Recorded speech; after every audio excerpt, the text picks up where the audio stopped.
11번 풀겠습니다. FATHER의 6개 문자를 일렬로 배열할 때 한쪽 끝에만 글자만 조심하시기 바랍니다. 자음이 오는 경우를 말하는데요. 우선 저 father라는 글자의 자음과 모음을 좀 구분해 보겠습니다. 자음은 F 자음이죠. A는 모음이고요. T 자음입니다. H 자음이고요. E가 모음입니다. R이 자음입니다. 자음 4개와 모음 2개로 이루어져 있는 글자가 되겠습니다. 그러면 저거를 배열할 때 어떤 경우에 케이스가 생기냐면요. 첫 번째 이렇게 이럴 수 있습니다. 양쪽 끝에 둘 다 모음이 올 수 있어요. 이렇게. 그리고 두 번째는 왜 이쪽에는 모음이 왔지만 이쪽에는 자음이 올 수 있습니다. 그다음에 세 번째는 이제 끝났죠. 이쪽에 자음이 오고 이쪽에는 모음이 올 수 있습니다. 그리고 네 번째는 둘 다 양쪽 끝에 자음이 올 수 있습니다.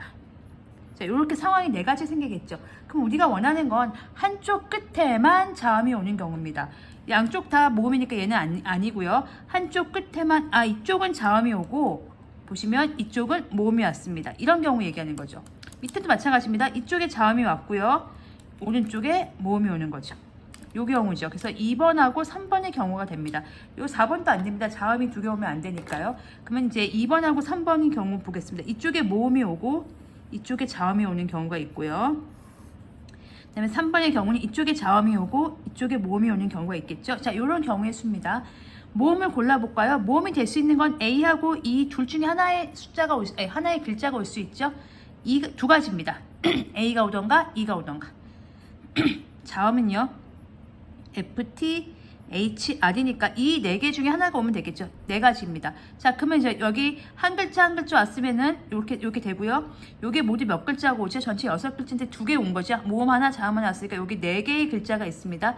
이 4개를 줄 세우면 되겠죠. 4 곱하기 3 곱하기 2 곱하기 1입니다. 이렇게. 그러니까 여기 모음이 오는 경우가 A 아니면 이 2가지, 자음이 오는 경우가 FT, HR 중에 4가지 하나 오고요. 만약에 A가 왔다.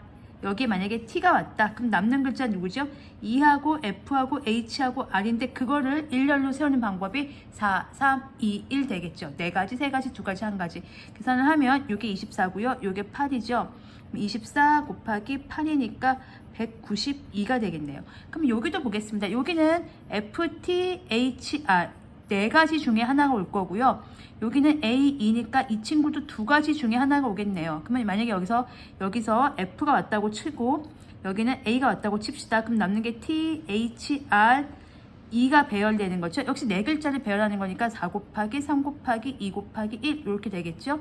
그러니까 얘가 역시 24 곱하기 8이니까 192. 그래서 한쪽에 이쪽에 자음이 오고 이쪽에 모음이 오는 경우가 192개, 이쪽에 자음이 오고 오른쪽에 모음이 오는 경우, 한쪽 끝에만 오는 경우 이것도 192개. 그래서 둘을 더해야 되니까 192 곱하기 2가 되겠네요. 그래서 2, 4, 2, 98, 384개의 경우의 수가 생깁니다. 그래서 모두 384가 되겠습니다. 경우의 수는요. 그래서 이렇게 구해주시면 되겠습니다.